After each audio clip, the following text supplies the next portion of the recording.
In season and out of season. Kwa wakati unaofaa na hata ule usiofaa. You don't need to be in the front here before you preach. Haikuhitaji ukae hapa mbele ili uweze kuhubiri. You are a preacher way outside there on your job, in your neighborhood. You testify about Jesus.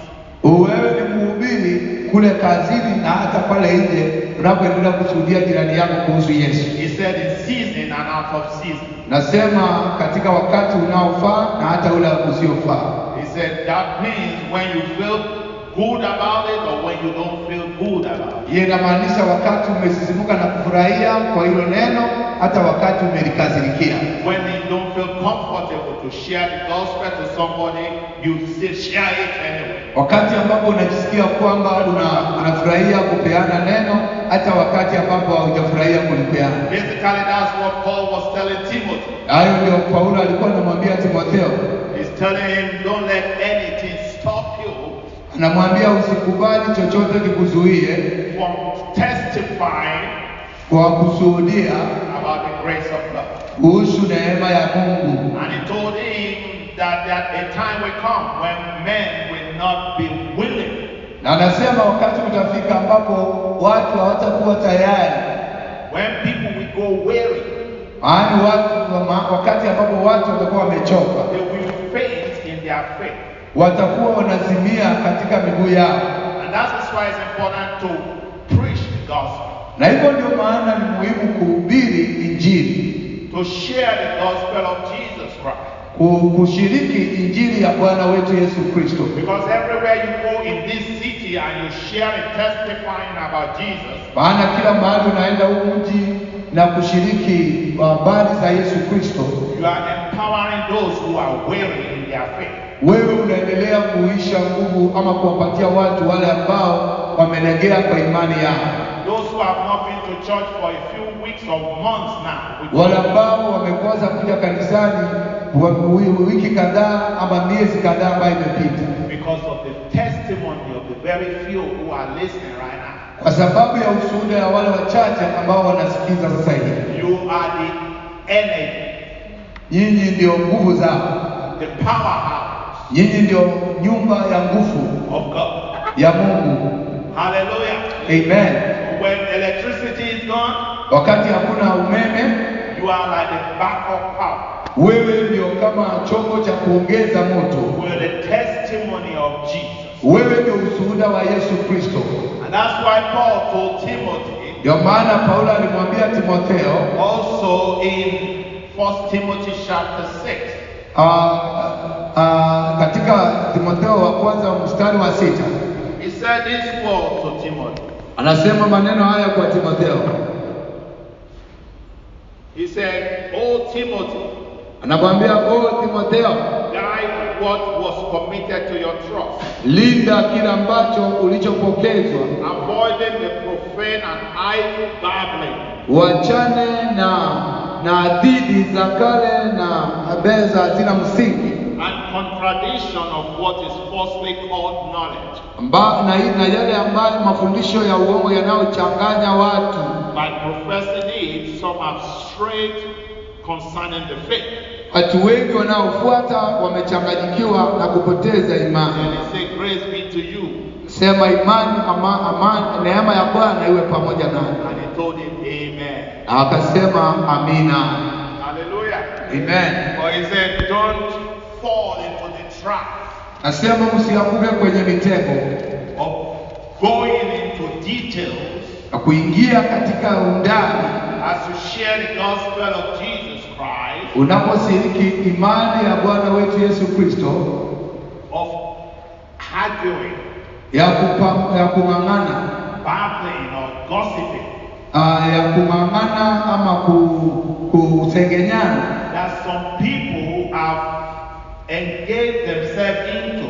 Ambayo watu wengine wameweza kujiingiza kwayo. And because they engage in such things, they've moved away from the lifestyle of faith. Kwa sababu wamejihusisha na hayo, wameondolewa katika hali ya maisha ya imani.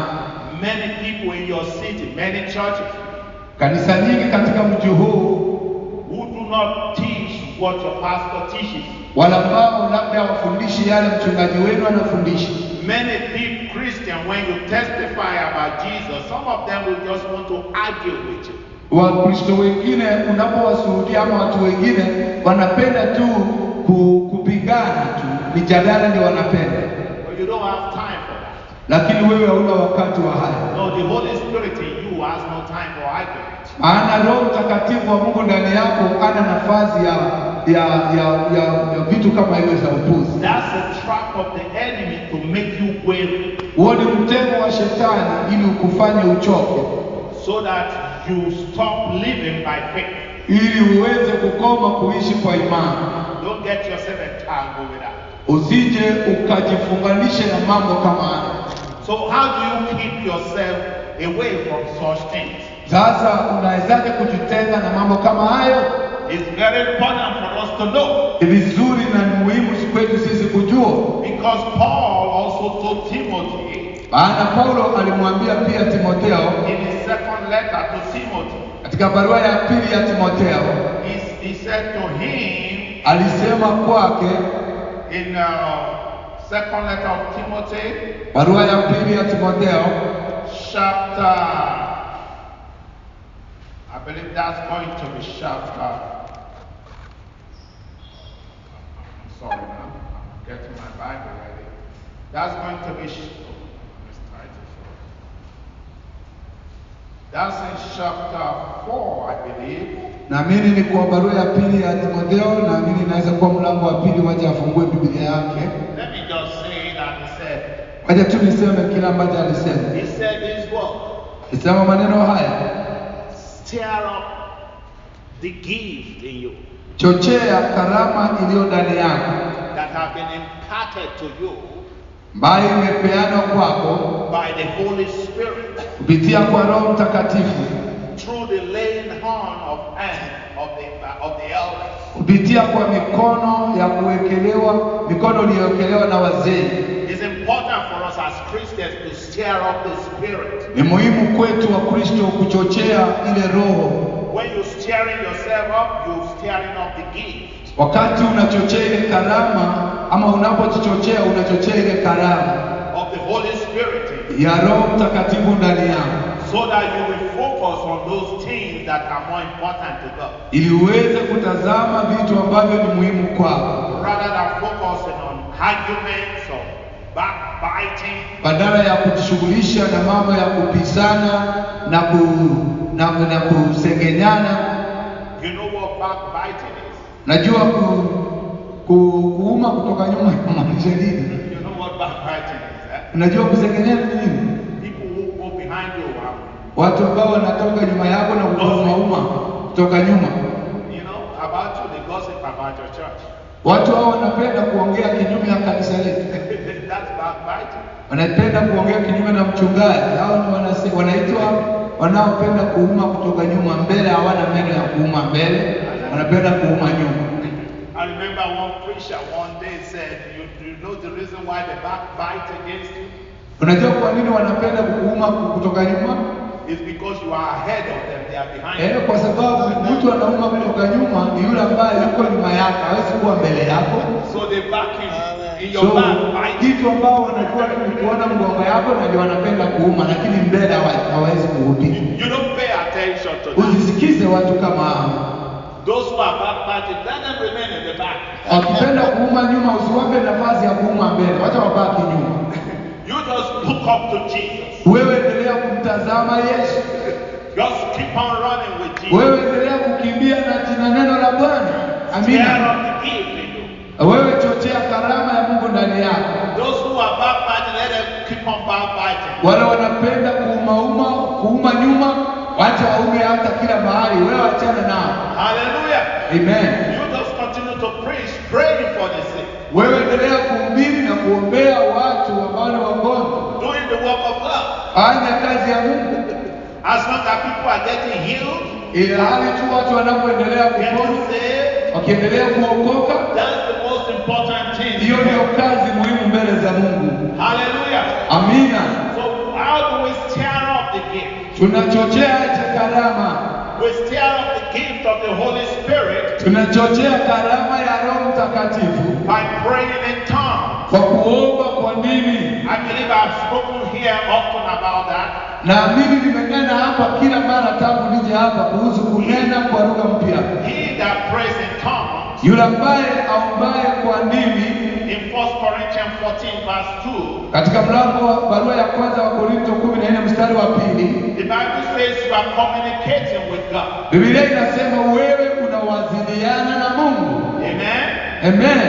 You are speaking mysteries unto God. Wewe unanena mambo ya siri kwa Mungu. Men do not understand what you say, Wanadamu hawezi kuelewa kile unanena, but God understands what you say. lakini Mungu anaelewa kile ambacho unasema. So when as you pray in the Spirit like that, Hivyo basi unapoomba kwa njia hiyo kwa Mungu, you're stirring up the gift of God in you. unachochea karama ya Mungu ndani yako. Now the most important thing about the gift Na sasa kitu muhimu sana kuhusu hiyo karama is that you may have the gift and if you don't exercise the gift, hivyo basi unaweza kuwa na hiyo karama na usipotumikiza karama hiyo, if you don't use it, it's of no use to you. ukiwa na karama ambayo uitumii basi haikufai. You stir up the gift so that you can use it. Hivyo basi chochea hiyo karama ulionayo ili iweze kukufaa na uitumie. Amen? Amen. And the only way you can exercise or use your gift is by faith.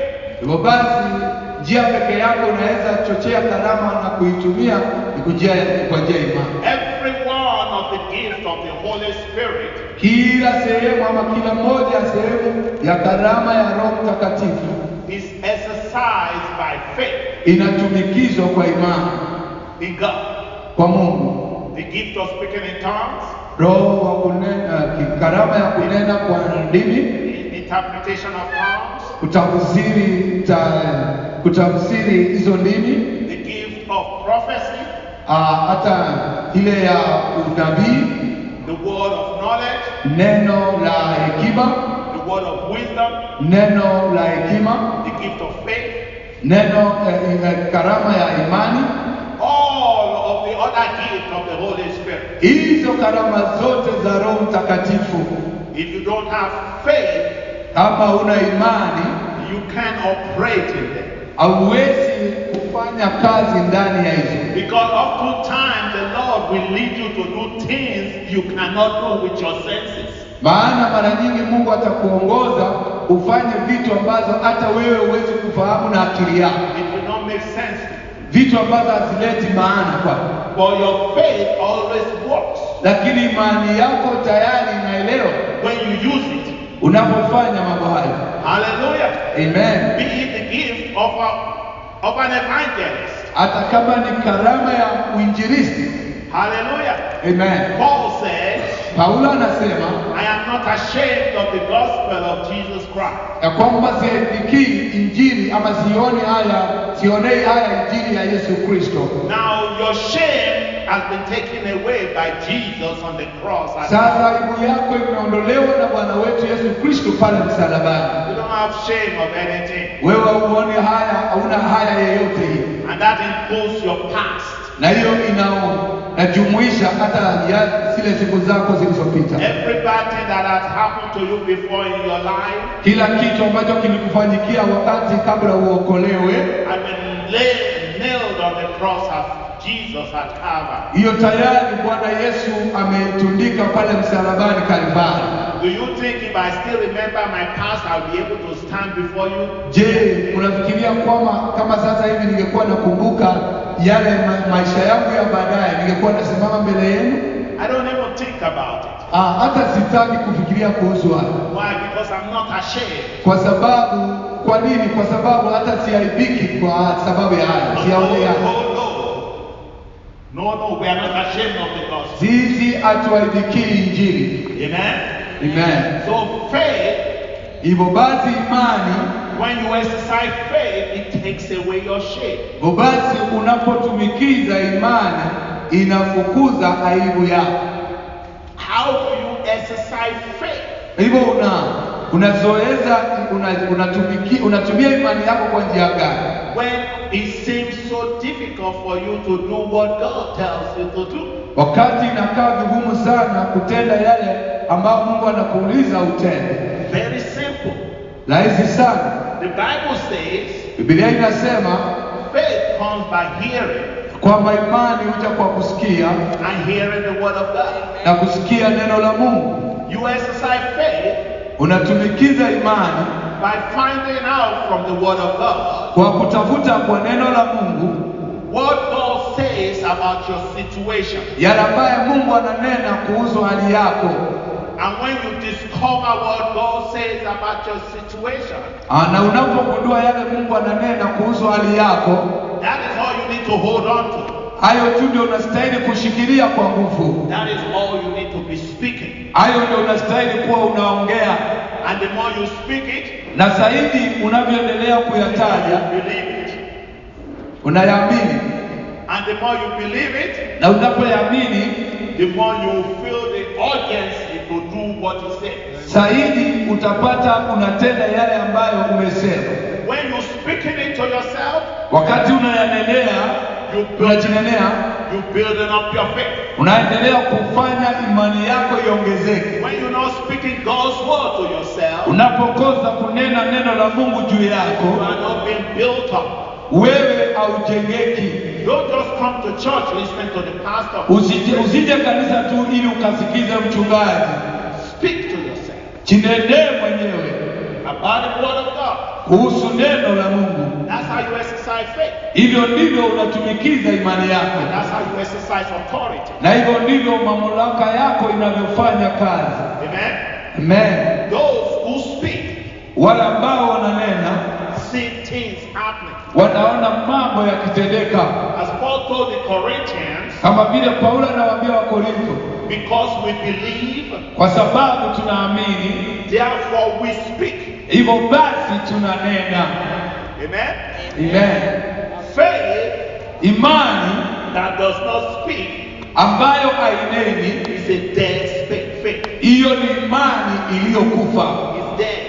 Hiyo imekufa. You can't say you are a Christian and you are not confessing what you believe. Hauwezi sema wewe ni Mkristo na ila hali wewe haukiri kile ambacho unaamini. You can't say you are a Christian and by just going to church every Saturday or every Sunday. Hauwezi sema wewe ni Mkristo kwa sababu ya kwenda kanisani kila Jumamosi ama kila Jumapili. You've got to speak. Lazima unene. Amen. Amen. That's why they call us Christians. Hiyo ndio watu wanatuita Wakristo. Believers. Waumini. What is it to mean? What does it mean to believe? Hiyo inamaanisha nini kuwa muumini? The Bible says you believe with your heart. Biblia inasema unaamini kwa moyo wako, And with the mouth you make confession. na kwa moyo wako na kwa mdomo ama kinywa chako unakiri. It's very funny. You know what? Unajua nini?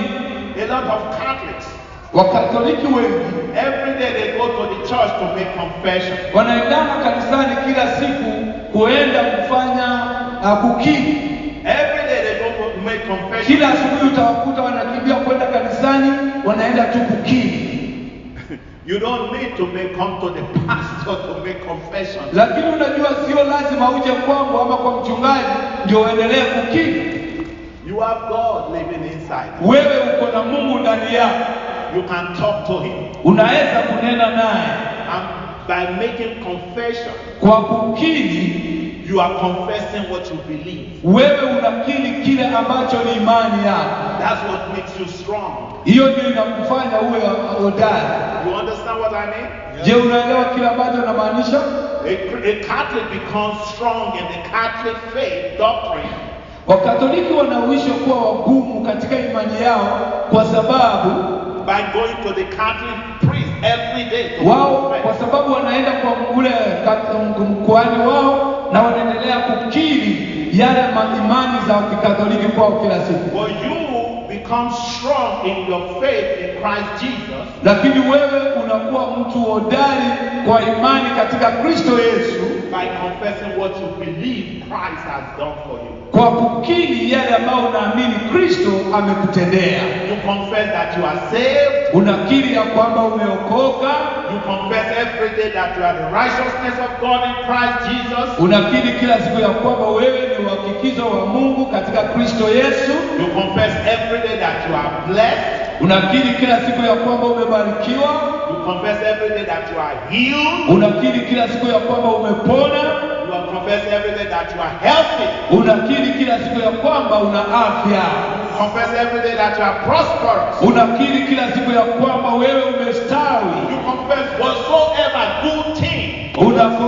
Unakiri kila siku vile vitu ambavyo The Bible says belongs to you, to yourself.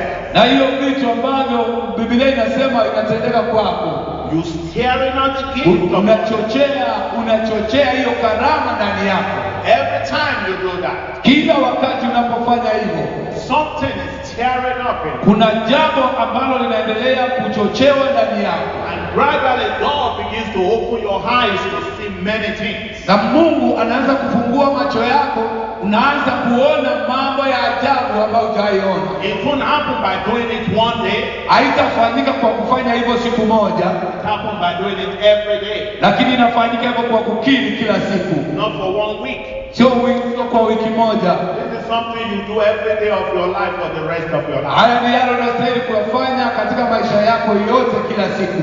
I'm not saying every day you have to open your Bible just to pray that. Sisemi kwamba ufungue Biblia yako kila siku na ufanye hivyo. Because every day after some time, you already know what you confess.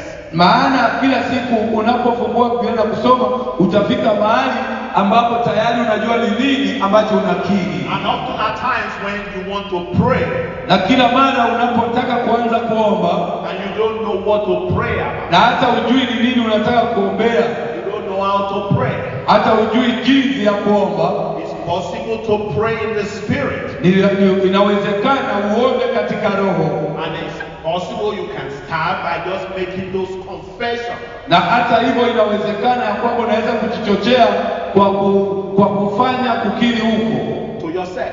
kwako mwenyewe. When you do that, Na kufanya hivyo, after some time, baada ya wakati fulani, the Holy Spirit in you Roho wa Mungu ndani yako will start stirring up something on the inside. taanza kuchochea kitu fulani ndani yako. You will just find yourself speaking in tongues, Utajikuta wewe mwenyewe ukinena kwa nini, speaking in the mysterious language to God unanena katika lugha zisizojulikana za siri about those things you've confessed with your kuhusu mouth. yale mambo ambayo umekuwa ukikiri, And you're going to know in your heart na unaenda katika kujua ndani ya moyo wako. when you pray in that way Unapoomba kwa njia hiyo, that you are praying in accordance with the will of God na umeomba sawasawa na mapenzi ya Mungu concerning those things you've confessed out of your mouth. kuhusu yale mambo ambayo umekiri na kwa kinywa chako, And those things that are mysteriously na hizo vitu ambavyo kwa njia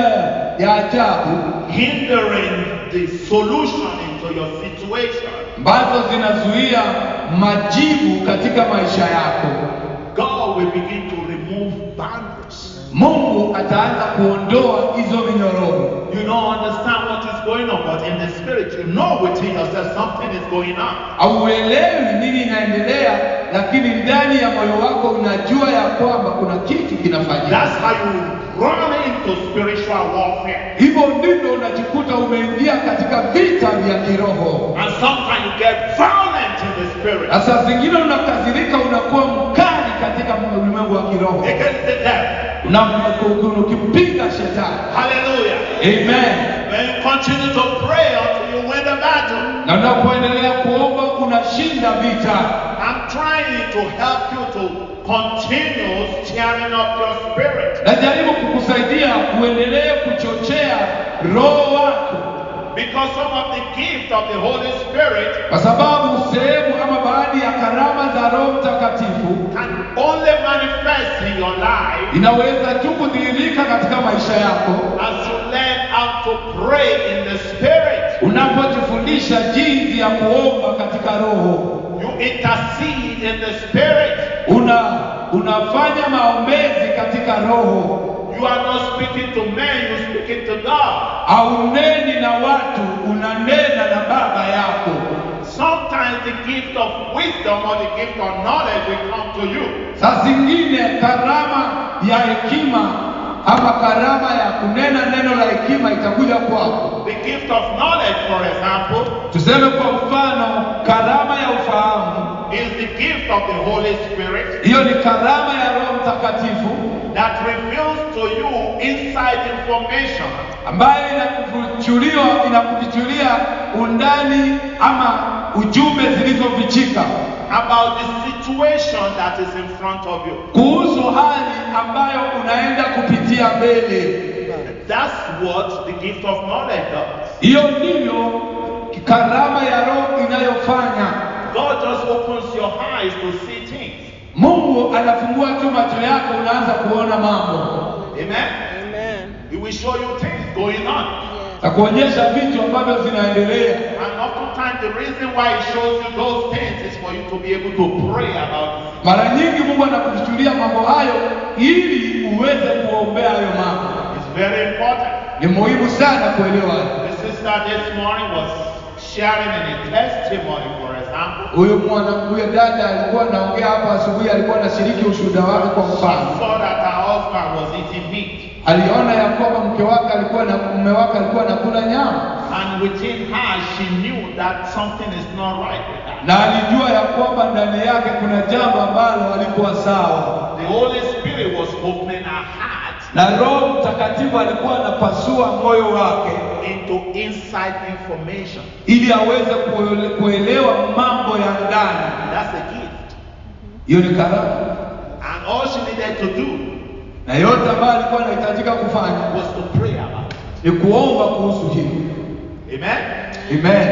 Sometimes the Holy Spirit will show you things like that not to share with anybody. Na mara nyingi Roho Mtakatifu atakufunulia mambo kama hayo, sio kwamba uweze kuyashiriki na watu wengine. But this morning she came to church. Lakini asubuhi ya leo alikuwa kanisani And the gift of the word of wisdom na karama ya neno la hekima and the gift of prophecy na karama ya unabii was walking through me. ilikuwa inafanya kazi kupitia mchungaji. I did not know them. Mimi sikuwa nawajua. She didn't tell me anything about Hakuniambia chochote kuhusu jamii yake. And I just went to the husband. Mimi nikaenda kwa yule mume wake I deposited spiritual gift into him. na nikaweza kuwekeza karama ya kiroho ndani yake. This gift of wisdom Hii karama ya hekima was leading me alikuwa ananiongoza concerning things going on in his life. kuhusu mambo kufanyika ndani yake. I knew something was going on. Nilijua kwamba kuna mambo yalikuwa yanaendelea ndani And I yake. just had to pray in the spirit. Lakini mimi nilikuwa naendelea kuomba kwa roho. And some of you could hear me say, can you please help me pray? Ili wengine wamesikia nikiwaomba, tafadhali nisaidie kuomba kwa roho. Why is that important? Kwa nini hayo ni muhimu? I need your help Ni kwa sababu nilikuwa nahitaji to be msaada able wako to break through for him. ili mimi niweze kupenyesha ndani yake. God wanted to bless him. Mungu alikuwa anataka kumbariki And I knew it. na nilikuwa najua hivyo. I could not speak those things in English. Singeweza kunena maneno hayo kwa Kizungu. Not in the public here. Ili sikuhitaji kuyataja kila mtu ayasikie. But immediately you are praying the gift of wisdom. Lakini tulikuwa tunahitaji karama ya hekima. Came upon me. Hiyo karama ya hekima ikakuja juu yake. And I was able to prophesy immediately Na nikaweza kutabiri juu yake mara moja into his business, kwa biashara yake, into his spirit man. ili kwa maisha yake ama mawazo yake. What am I talking to you about? Ni nini nanena kuhusu ukweli? Some of you need to be very sensitive. Mtu anahitaji awe makinifu sana, Your pastor is preaching here. hata wakati mchungaji anahubiri hapo. Sometimes you don't just keep quiet and sitting down like a statue. Mtu haustahili kukaa tu hapo, unakaa kama sanamu tu hapo. There's sometimes the Holy Spirit will lead you to start praying. Kuna wakati mwingine Roho Mtakatifu atakuongoza uingie katika maombi mazito. Pray and intercede for your pastor. Unaomba ukiomba pamoja na mchungaji wako, so that the word of God, ili kwamba neno la Mungu we have free access through him, liweze kupenyeza kupitia yeye, so that the gift of the Holy Spirit ili karama ya Roho Mtakatifu will be able to move. aweze kutembea. These are very, very important for us. Haya ni mambo muhimu zaidi kwetu. And I'm very happy you are all here today to hear me. Na nashukuru ya kwamba nyinyi wote leo mko hapa muweze kunisikiza. Pray for your pastor, Ombea mchungaji wenu that the word of God, ya kwamba neno la Mungu we have free access through him. lisije likazuiwe, lakini likaweze kupenyeza kupitia yeye. Listen to me very carefully. Nataka munisikize kwa makini. Not everybody who comes to your church has the Spirit of Christ. Sio kila mtu ambaye anakuja kanisa yenu hapa eti ana roho wa Kristo. Some people just come in to test ground.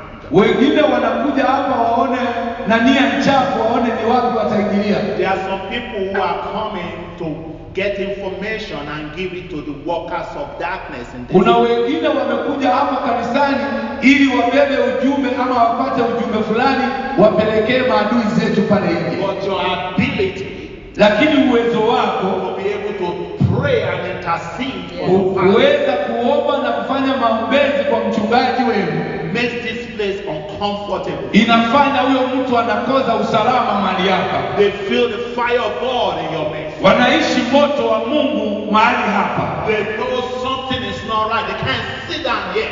Wanajua kuna kitu ambacho hakiko salama mahali hapa. Wanaweza kuja kutubu or get out. Ama wanakimbia wanatoka kwenda mlango wa nyuma. I'm not saying you need to open your mouth out loud to pray. Sisemi kwamba lazima ufungue kinywa chako kwa sauti eti uanze kuomba. You can sit down quietly right there and be praying. Unaweza keti pale umenyamaza, lakini ndani yako maombi mazito yanaendelea. In the spirit, katika roho, in tongues, katika ndimi. I do it all the time. Mimi hufanya hayo kila wakati. I may be in the midst of a lot of people. Naweza kuwa nimekaa miongoni mwa watu wengi. Everything is so quiet around me. Kila mtu kila hali imenyamaza hapo nipo. But I'm sitting down there praying. Lakini nimeketi pale naendelea kuomba. Sometimes people see my lips moving. Mara nyingine watu wanaona midomo yangu baba tu inatembea. They don't hear me say anything. Hawasikii nikisema chochote. But they know I'm praying. Lakini wanajua ninaomba. You can do the same thing also. Unaweza fanya mambo kama hayo pia for your pastor. kwa mchungaji wako.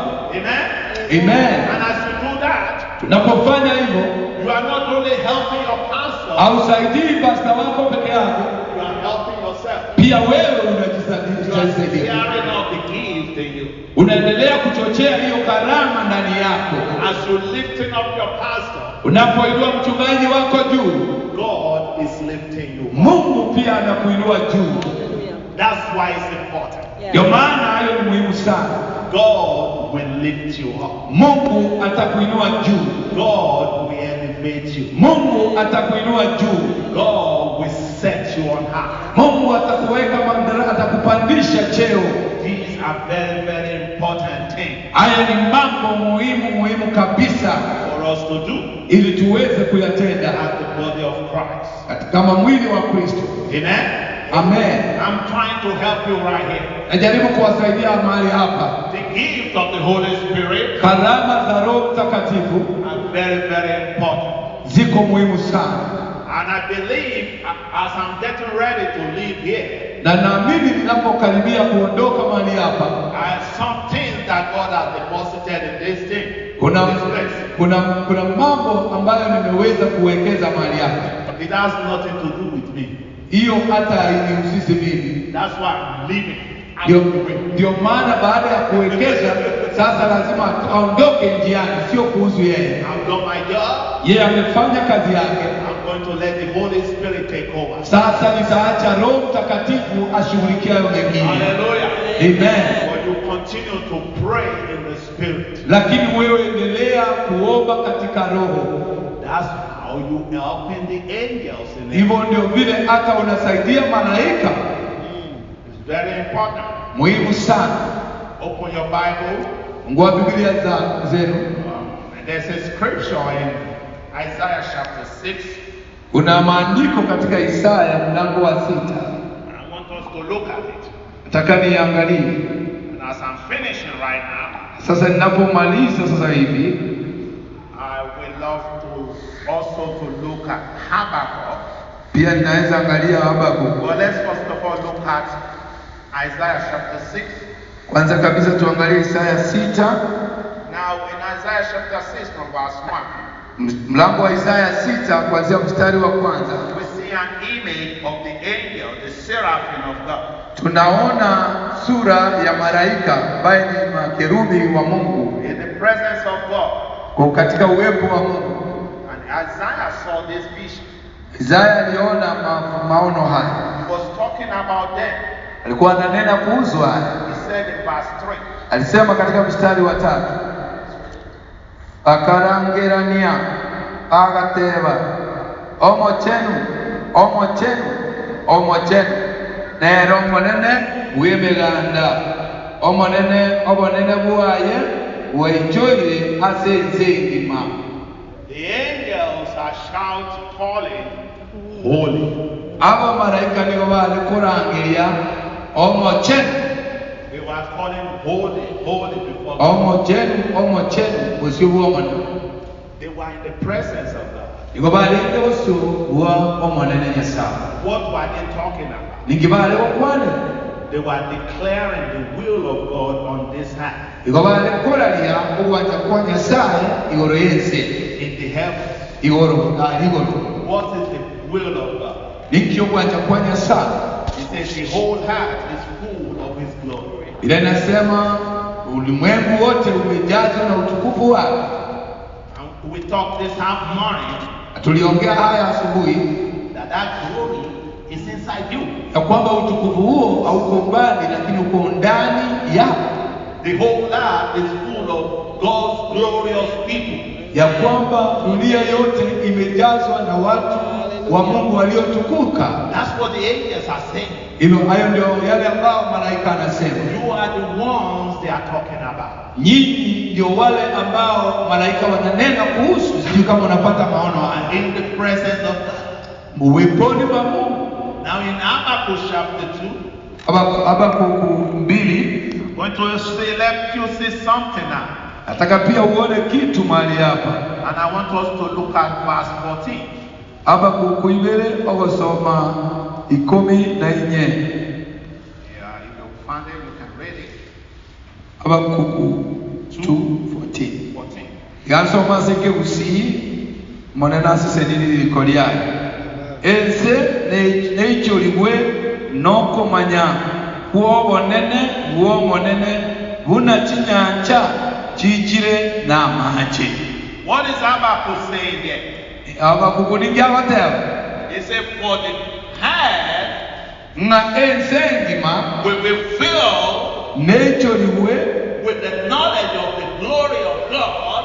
Nokomanya kuobonene buomonene Just as the waters covers the sea. buna amache aichire asechinyanja.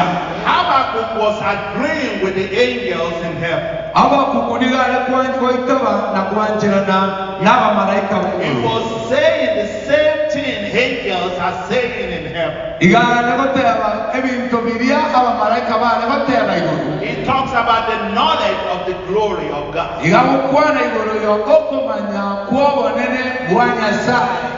That knowledge is revealed through your life as a Christian. Obumanyi obuzokomanya okoni okuwolokibwa wetera asobulima bwako. Because you have the glory of God inside you. Agekobera imiyawo obonene bwa Nyasaye nawo bamenyete. So anytime you testify about healing, anytime you're talking about the will of God, you are covering the whole of the world.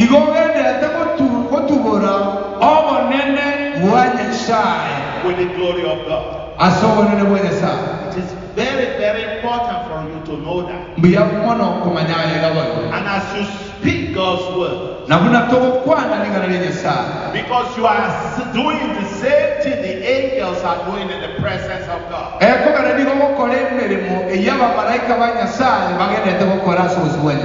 are angels that are assigned ambao wamepewa hiyo kazi for you. Kwako wewe. They are all there waiting around. Kuna malaika ambao wamepewa kazi wa kutumikia wewe. The only thing angels are waiting for, kila ambacho wanangojea hao malaika, is your word of command. Ni neno lako la amri. They can't do anything until you speak words. Hawezi fanya kitu mpaka unene maneno. They're just standing there waiting for you. Hawezi kaa tu pale wakikungojea. And for you, they might have been standing around you for many years. Na kwa ajili yako wanaweza kuwa wamesimama miaka mingi wanangojea waambiwe wafanye nini. Looking at you, complaining and crying before God. Kuangalia tu kazi yako ni kunung'unika na kuning'onya, lakini wanangojea uamurishe.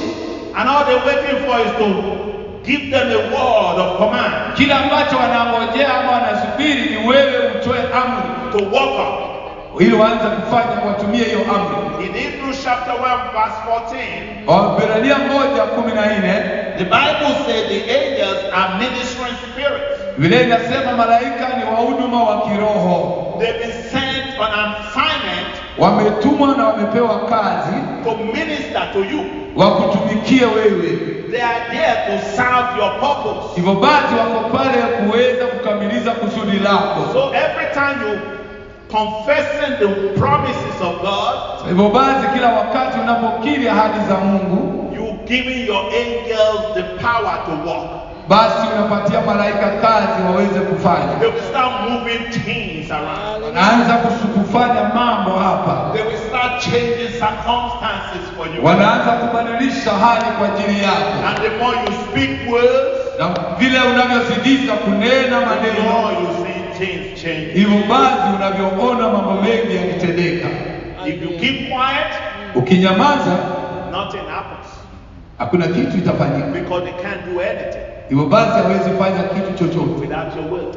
Bila ya neno lako. That's why Jesus said, ndio maana Yesu akasema, all authority, kwamba mamlaka yote in heaven and on earth, mbinguni na hata hapa duniani, has been given to you. Yamepeanwa kwako. Jesus doesn't have authority anymore. Sasa Yesu hana mamlaka tena. God doesn't have authority anymore. Hata hivyo inamaanisha ni kama Mungu hana mamlaka tena. He gave it to you. Ameshakupatia wewe sasa. Use it. Sasa itumie. To change your world. Uweze kubadilisha hali zako. Use it. Amen. Use your authority. Tumia mamlaka yako. So that the angels can work for you. Ili malaika wako waweze kufanyia kazi. That's why you need boldness. Ndio maana unahitaji kuwa mjasiri. The Bible says in Hebrews chapter 4 verse 16. Biblia inasema katika Waebrania 4:10. Because of time, I won't have time to be looking into all the scripture, but kwa sababu ya wakati tutaendelea kuangalia maandiko hayo, utaenda usome. The Bible says in Hebrews 4:16. Biblia inasema katika Waebrania 4:16 that you come before God. 10 inasema njoo mbele za Mungu with boldness. Ukiwa na ujasiri. Amen.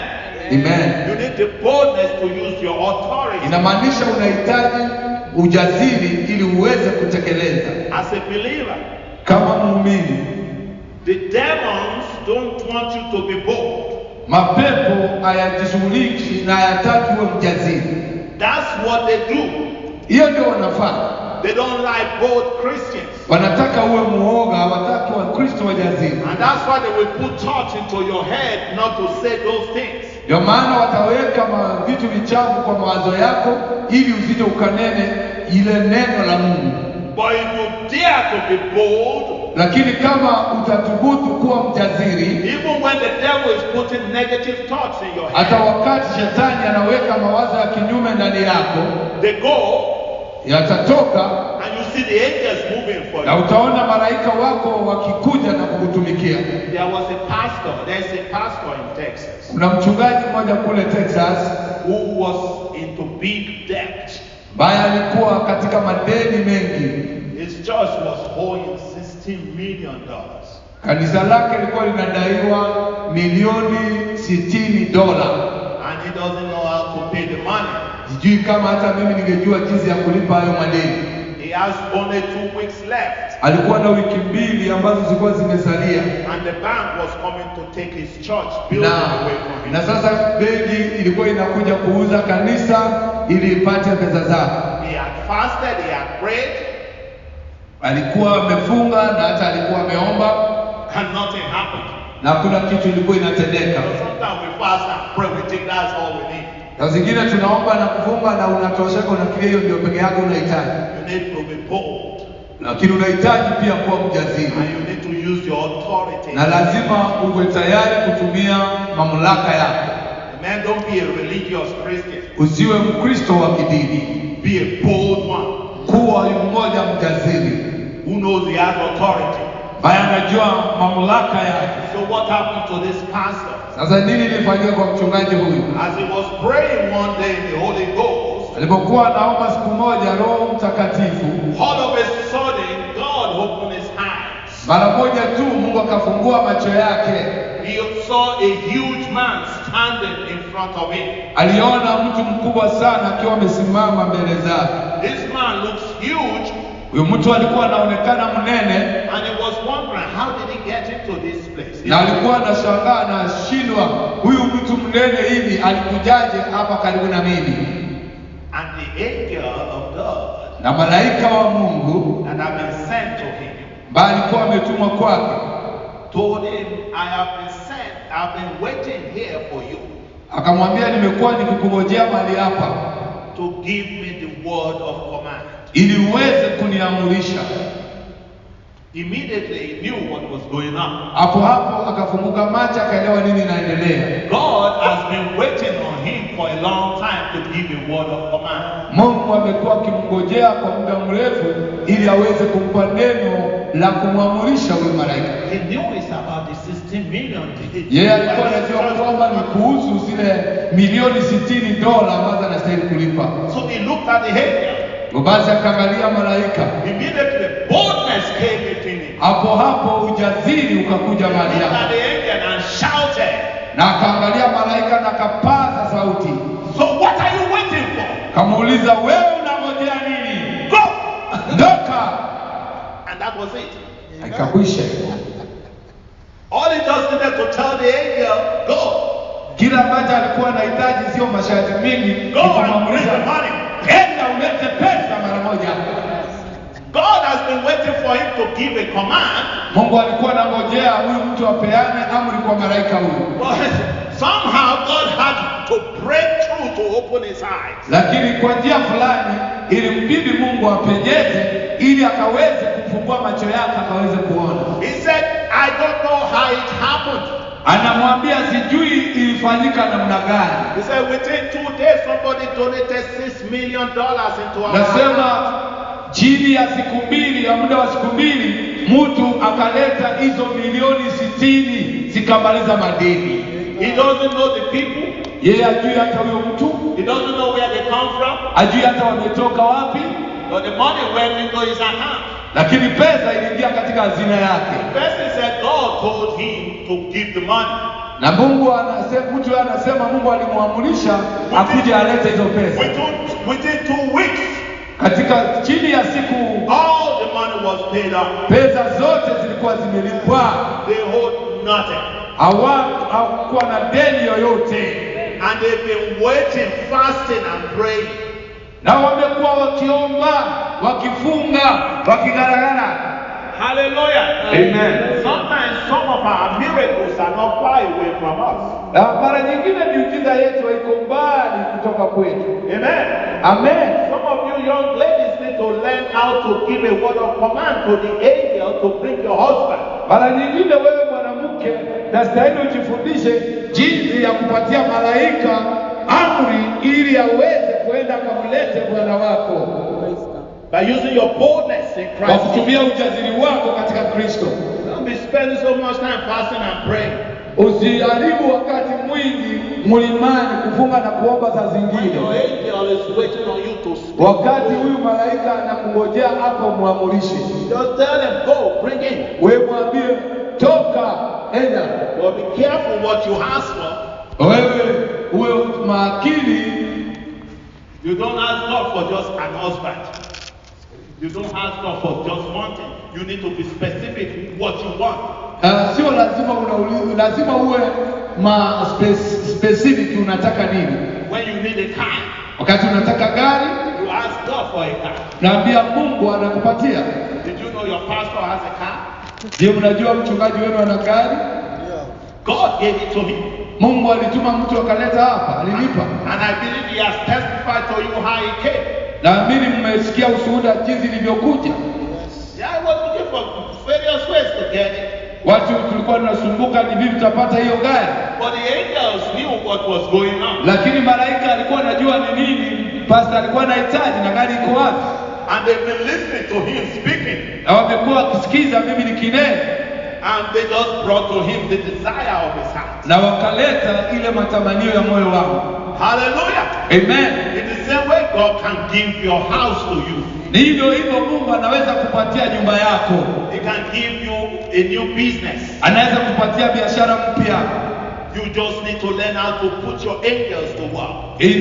Unastahili ujifundishe tu jinsi ya kuwafanya malaika wako wafanye kazi. As you stir up your spirit. Unapochochea roho wako. Praying in tongues. Kuomba katika roho. These are very practical things. Haya ni mambo muhimu sana. That I'm sharing with you from the ambayo ninashiriki naye kutoka hapa. In a few moments I'll be leaving back to America. Na dakika chache kuanzia sasa muda mfupi atakuwa anatoka kwenda Marekani.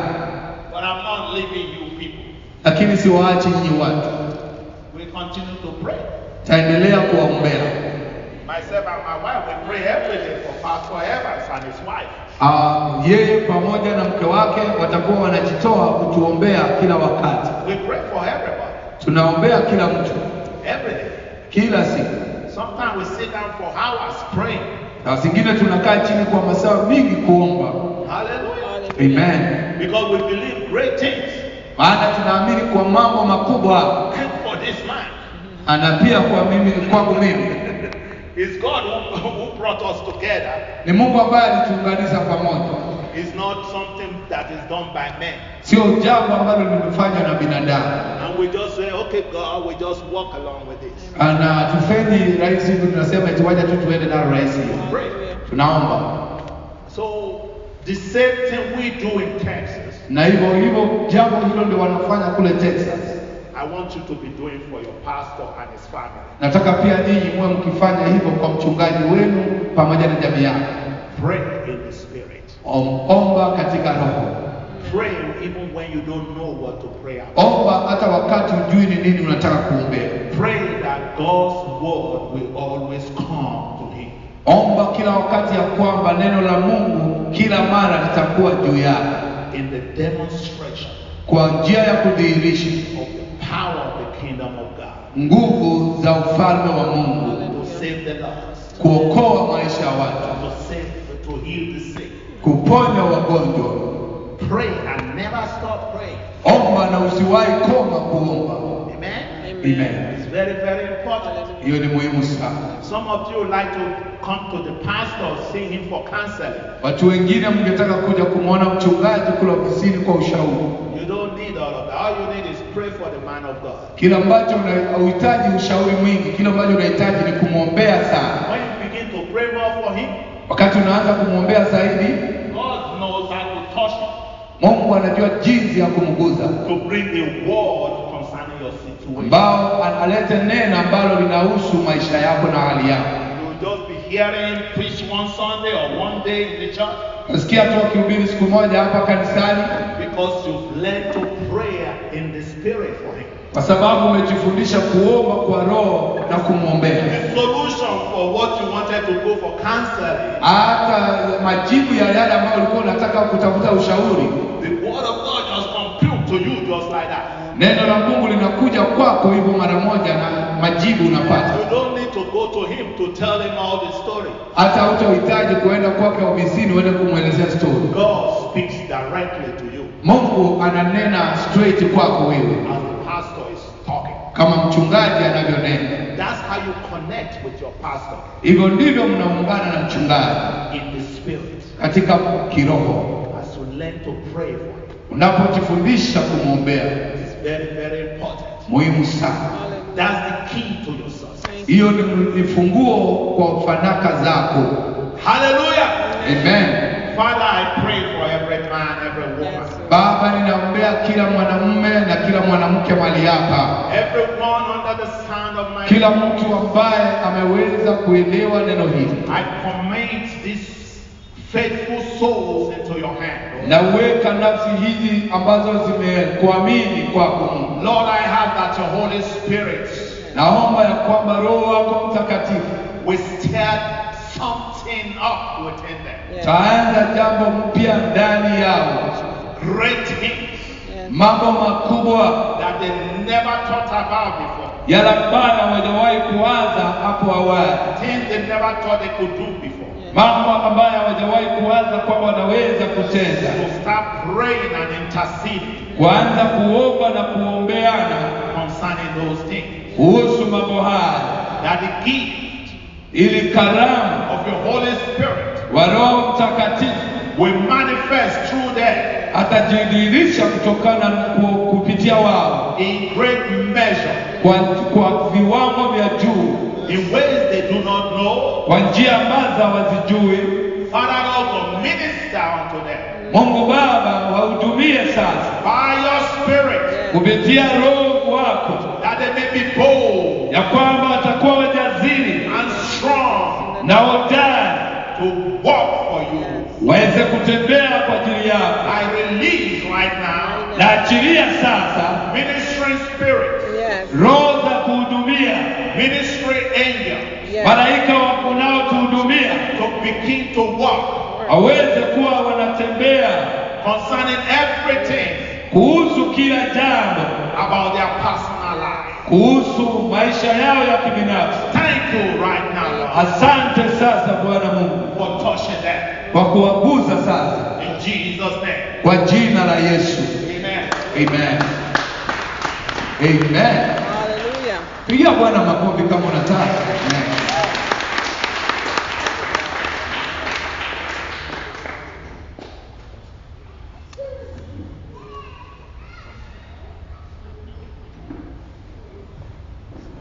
Praise God. Well, we will be back again. Tutarudi tena. Amen. We're coming back to again. Tutarudi hapa Ugemu. And when we come back, we expect to see some of you already. Tukirudi tunatarajia kukuta wengine wenu mkipaa na mabawa kama tai. And let me tell you, we're not going to be praying for your pastor alone, we'll be praying for you too. Wakati watakuwa wanatuombea pia watakuwa wanaombea nyinyi wote. Amen. Before we used to pray for only the pastor and the wife. Kitambo walikuwa wananiombea na mke wangu na mtoto, But in these past few days, lakini kwa siku hizi chache tumekutana na watu hapa. we began to, together with my wife, mingle with many of you, we've begun to get to know much more Wameanza kuhubiri, wamechanganyika na sisi, wameanza kujua wengine wetu concerning what we needed to be praying for. kuhusu kile ambacho tunastahili kuombea. You are not alone. Uko peke yako. Amen. Amen. Or pray for him. Nyinyi muniombee sana. Amen. Amen. That is very, very important. Hiyo ni muhimu sana. We love you with the love of God. Tunawapenda na upendo wa Yesu, And God bless you. na Mungu awabariki. Amen. Kama Yesu atakawia, tumwambie akuje tena. Nabuto, if the Lord Jesus tarries, come back again and again. Be coming with your wife, don't come alone. I think when you come with your wife, the anointing becomes more heavy. Do you hear that? Because you have, besides a powerful woman, is a strong woman of God. Okay. Not behind, just beside. So you are better when you are with him. Make sure you don't need kuokoka when you come next. Yeah, you tell. Amen. Bwana asifiwe sana. Nashukuru Mungu tumebarikiwa sana. Ni wangapi wanasema kweli tumebarikiwa? imani zetu zimechochewa, tunaweza enda kule nje tufanye mambo mazito katika jina la Bwana. Amen. Mimi napenda hivi. Nakumbuka wakati mmoja tukiwa mkutano wa Morris kule Nairobi, nilikuwa nimekaa kule KICC mahali fulani. Huyu mtu wa Mungu akanena maneno, nikaanza kuona ni kama akiongea na niongeleza mimi peke yangu. Nikaanza kuomba kwa ndimi vile mhubiri anasema. Badala ya kuandika notes nikafunga kitabu na nilikuwa nanena na ndimi tu. Sikujua kwamba Mungu alikuwa ananimwagia hiyo roho, lakini nilikuwa naona ni kama alikuwa ananiongeleza mimi peke yangu. So I want to believe when you connect with the man of God, when he's speaking to your life, the word of God ministering to you directly, that time there are things that God begins to do in your life. One as few. And I remember him saying, you don't need to do everything. That man of God, Morris, that I'm preaching. Pick what is yours and go do it, and your life will never be the same again. Amen. Praise the Lord. Amen. My life is never the same. Amen. My life will never ever be the same again. Amen. Praise God. And as he was sharing about God, not limiting God, you know, I've been trusting God for a good house. Oh, A good house. Now when I describe it, you know I have a test. Do you know I have a test for building? Yes. I'm going to build a house, not just a house, a house. Amen. And I know God has all the money I need. Yes. And I want to pray that God is beginning to lay a burden on the. I command that angel to go and bring that money that I want. Amen. Angel, what are you living here? Go bring it in Jesus' name. Amen. Amen. You know, I don't need to have money in the account for me to do things. When people look at me, they think I have a lot of money in my bank account. But you don't know I closed all my bank accounts. I don't no longer operate banks nowadays. Hallelujah. But I handle money, my friend. Bwana asifiwe. And every pastor in this town and every people surrounding here, they believe if you want money, a man who is handling money is Pastor also. I handle money. And let me tell you the secret to handling this money is just to stir up the gift of God in your life. Amen. Stir it up. God will send those ministering angels to come and minister to you. The miracles are not over. You are a walking miracle, but still God is doing more miracles. Amen? Sasa mimi nimesomea. I went to, from high school, I've never paid my school fees myself. People paid almost 500,000 when I was in undergraduate studies. Some of them, I don't know them. I don't know them, sure. One thing that God has taught me, when He gives me a desire, is to present it to Him. He has given me a desire. Actually, I wanted to build a house there. I've been struggling. What am I going to do? I reached a point I relaxed and told God, this is you know I need it. Now, bring money. Money will come. Money will do what? Come. I don't know where it comes from, whether the east, west, south, north. I don't want to care, but I believe God is doing it in Jesus' name. If we can command a man, there is angel. Alimwambia tuma leta gari. Hiyo gari alileta peke yake. Ikiwa mzuri, gari iko mzuri, si haikuza chochote. Na inakimbia barabara iko stable. Gari mzuri. Sasa nyumba ndio nataka, na nimekuwa nikiambia Mungu mwaka huu, Mungu sijui utafanya namna gani. Sitaki plani ya nyumba yangu, city bedroom unaweza cheza mpira ndani. Sio ile ambayo unajifinyiria ni kama umeomba. Ni hilo unaweza cheza mpira ndani. Nikiangalia sitting room, mkikuja vile mnakaa hivi tunafanya service. Mnakaa ndani tunafanya service. Kwa sababu nilipeana ka sitting room yangu huko, tukafanyia kanisa miezi 8. Kalikuwa 12 by 10. I'm going to build a house. The sitting room, all of you can sit. Hallelujah. We can do a service, an evening service there. Amen. Praise the Lord. Hallelujah. Amen. My faith is stirred up. Thank you, men of God. May God bless you, Mama. We pray that as you go back to Texas, you will take our regards to Huntington. and tell the people there, the kisses there, tell them there are people in Ogemo worshiping the Lord. Amen. You know, they might have left here saying people don't worship God in Kenya, but you can go tell them we found people in Kenya worshiping, full of the Holy Spirit, Amen. ready to do exploit for the kingdom of God. Amen. We will come there and preach to them in America, Amen. in Jesus' name. Amen. May God bless you. If you journey masses, you've been a blessing to us. Amen. I'll ask Elder to come and say something on behalf of everybody. Elder, please come and say something to... I don't lead this church alone. We have some deacons and deaconesses here. And it's good to know that we have leaders in this house. Can you stand up, the leaders who are here? The deacons and deaconesses, those who managed to come, may God bless you. Thank you for believing in my leadership, and that's why you are here. Quite a number of them. This is Iris. This one is Iris. Iris, you can do this so that they know. The Iris Kemuto, thank you so much. We have Lydia there. Lydia McKenna.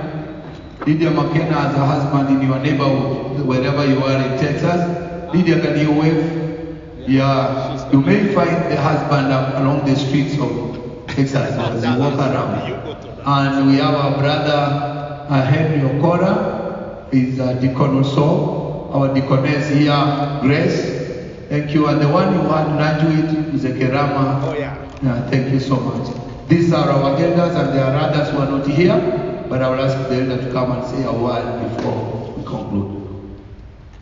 Amen. Praise the Lord. Hallelujah. Praise the Lord. Hallelujah. Sometimes I miss words to say. Pastor Abraham, may God bless you. Amen. At this round, as pastors put it, you have come with the extra anointing. I still remember what you said when we were a small group around there, that this church will be the hub of Ogemo, Yes. economically and in everything. I still believe. Thank you. This has been a wonderful session. May God bless you. May God be with you in your journey back to America. Just take our regards. Tell those people, as Pastor said, we worship the living God. Hallelujah. You know that those who are worshiping the living God without the Holy Spirit, Yes. like the Jehovah's Witness.